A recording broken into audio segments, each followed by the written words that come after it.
Hello everyone, नमस्ते। तो पिछले वीडियो में हम लोग करंट अफेयर्स डिस्कस कर रहे थे और करंट अफेयर्स भी हम लोग वन लाइनर्स के फॉर्म में डिस्कस कर रहे थे। रीज़न ये है कि ऐसे वन लाइनर्स को डिस्कस करना ज़्यादा एफिशिएंट है एंड लेस टाइम कंज्यूमिंग है।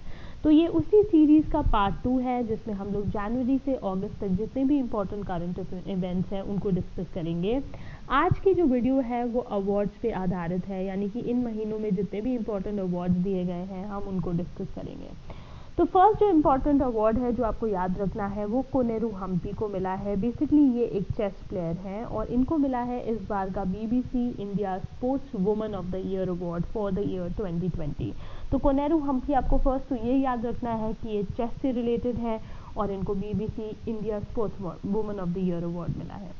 नेक्स्ट इम्पॉर्टेंट जो इवेंट है वो है मणिशंकर मुखोपाध्याय से रिलेटेड। इनको इस बार का साहित्य अकादमी अवार्ड मिला है। ये बेसिकली एक बंगाली राइटर हैं, तो आपको ये भी याद रखना है कि ये बंगाली लैंग्वेज में लिखते हैं और दूसरा इनको साहित्य अकादमी अवार्ड मिला है। नेक्स्ट इम्पॉर्टेंट जो अवार्ड है वो मिला है चैडविक बोसमैन को। इनको हम लोग मोस्ट पॉपुलरली ब्लैक पैंथर के रूप में जानते हैं। अगर आप लोग मार्वल मूवीज़ देखते हैं तो आपको मालूम होगा ये एवेंजर्स में एक इम्पॉर्टेंट कैरेक्टर था। तो इस बार इनको पॉस्टमसली यानी कि मरने उपरांत इनको मिला है golden globe for the best actor in a motion picture drama. तो ये आपको डेफिनेटली याद रखना है। नेक्स्ट इम्पॉर्टेंट जो अवार्ड है वो हमारे ही प्रधानमंत्री यानी कि नरेंद्र मोदी जी को मिला है, जिनको CERAWeek global energy and environment leadership award मिला है। अगेन ये एक इम्पॉर्टेंट करंट इवेंट है तो आपको डेफिनेटली ये याद रखना है। नेक्स्ट जो इम्पॉर्टेंट है वो है श्री कुमारन थम्पी, जिनको MK अर्जुनन मास्टर अवार्ड मिला है। और इस पेज में जो लास्ट इवेंट है वो है दीपिका पादुकोण, हम सब जानते हैं उनको इस बार की 2021 की यंग ग्लोबल लीडर्स जो लिस्ट है जो कि वर्ल्ड इकोनॉमिक फोरम ने निकाली है उसको इन्होंने अपनी जगह बना दी है इस लिस्ट में। तो आपको डेफिनेटली ये याद रखना है। कमेंट सेक्शन में आप मुझे ये बताइए कि वर्ल्ड इकोनॉमिक फोरम का हेडक्वार्टर्स कहाँ है और इसका ऑफकोर्स चेयरपर्सन कौन है, आपको ये मुझे कमेंट सेक्शन में बताना है। तो इस पेज में सबसे इम्पोर्टेंट जो इवेंट्स हैं वो फर्स्ट तो ये हो गया प्राइम मिनिस्टर नरेंद्र मोदी वाला और दूसरा हो गया कोनेरू हम्पी वाला। नेक्स्ट इम्पॉर्टेंट जो अवार्ड है वो मिला है हर्ष सी मरीवाला को, जो कि एक बिजनेस पर्सन है और इनको EY entrepreneur of the year 2020 मिला है। नेक्स्ट इम्पॉर्टेंट अवार्ड मिला है DGP गौतम सावंत को, जिन्होंने स्कॉच अवार्ड यानी कि बेस्ट DGP के लिए इनको ये स्कॉच अवार्ड मिला है। इनको आउटस्टैंडिंग परफॉर्मेंस के लिए जो इन्होंने पुलिसिंग और पब्लिक सेफ्टी में इनको एफर्ट्स की वजह से मिला है। तो ये आपको याद रखना है। Next again very very important category में मार्क कर लीजिए, ये है गांधी पीस प्राइज़। ये बहुत सारे एग्जाम्स में बहुत बार पूछा जाता है, हर साल जब भी ये प्राइज़ अनाउंस होता है। तो इस बार का गांधी पीस प्राइज़ मिला है शेख रेहाना का, जो कि बंग बंधु शेख मुजीबुर रहमान की यंगर डॉटर है। नेक्स्ट इम्पॉर्टेंट अवार्ड है जो कि सुमन चक्रवर्ती को मिला है। ये है 30th GD Birla award for scientific research. Again आपको ये याद रखना है। नेक्स्ट जो इम्पॉर्टेंट अवार्ड है ये मैं सोच रही थी इस वीडियो में ऐड करूं या ना करूं, बट बिकॉज ये एक फॉरेन इंटरनेशनल फिल्म फेस्टिवल से रिलेटेड है तो ये है बेसिकली मराठी फिल्म पुगलिया को मिला है best foreign language feature award, जो कि हमें मॉस्को इंटरनेशनल फिल्म फेस्टिवल में मिला है। तो आपको ये डेफिनेटली याद रखना है कि ये एक मराठी मूवी है। ऑल्दो ये इतना इंपॉर्टेंट नहीं है बट स्टिल एग्जाम में कुछ भी आ जाने के चांसेस हैं, इसलिए मैंने इसे यहाँ पे इंक्लूड किया। नेक्स्ट इम्पॉर्टेंट जो अवार्ड है वो अगेन वेरी वेरी इंपॉर्टेंट की कैटेगरी में मार्क कर लीजिए, क्योंकि ये यूपी के काफ़ी सारे एग्जाम्स में ये वाला जो क्वेश्चन है, यानी कि Nelson Mandela world humanitarian award जो है जो 2021 का मिला है वो है रोमाना सिन्हा सहगल को। तो ये अगेन आप वेरी इंपॉर्टेंट में मार्क कर लीजिए। एक तो आपको ये याद रखना है शेख रेहाना जिनको गांधी पीस प्राइज़ मिला है, और दूसरा है Nelson Mandela world humanitarian award जो कि रोमाना सिन्हा सहगल को मिला है।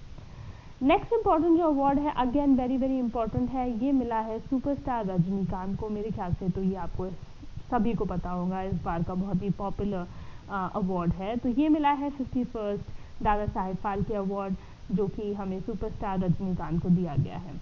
नेक्स्ट जो इम्पॉर्टेंट अवार्ड है अगेन ये बहुत इंपॉर्टेंट है, ये film maker director Chloe Zhao को मिला है। इस बार के जितने भी इम्पॉर्टेंट अवार्ड सेरेमनीज रही मूवीज से रिलेटेड, हर सेरेमनी में क्लोई ज़ाओ को बेस्ट डायरेक्टर का अवार्ड मिला है।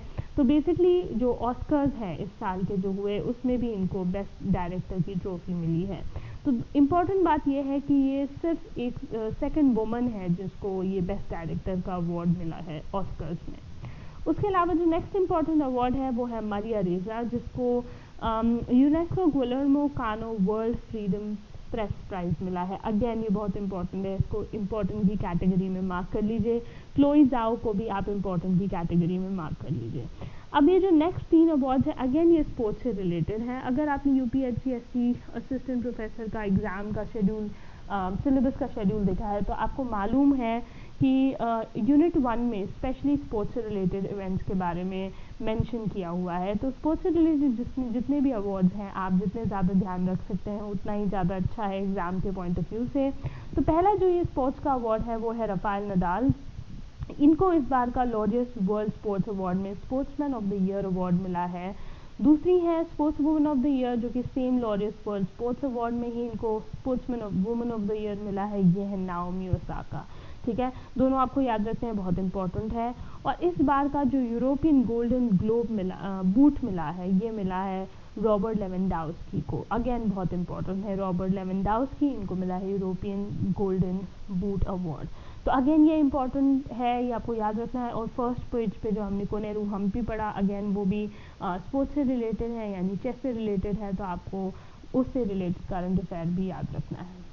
नेक्स्ट जो इम्पॉर्टेंट अवार्ड है अगेन ये बहुत ही ज़्यादा इम्पॉर्टेंट है। ये बेसिकली है इंटरनेशनल बुकर प्राइज़ 2021 के लिए और ये मिला है डेविड डियोप को, जिन्होंने बुक लिखी है at night all blood is black. ये बेसिकली एक फ्रेंच ऑथर है और इनको इंटरनेशनल बुकर प्राइज़ मिला है। अगेन बहुत बहुत बहुत इंपॉर्टेंट है, ये आपको याद रखना है।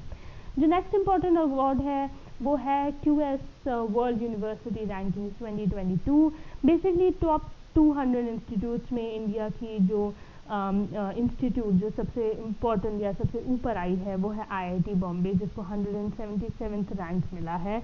और ये काफ़ी नीचे की रैंक है बट स्टिल IIT बॉम्बे को इंडियन इंस्टीट्यूट में सबसे हाई रैंक किया गया है इस यूनिवर्सिटी रैंकिंग में, तो आपको ये याद रखना है।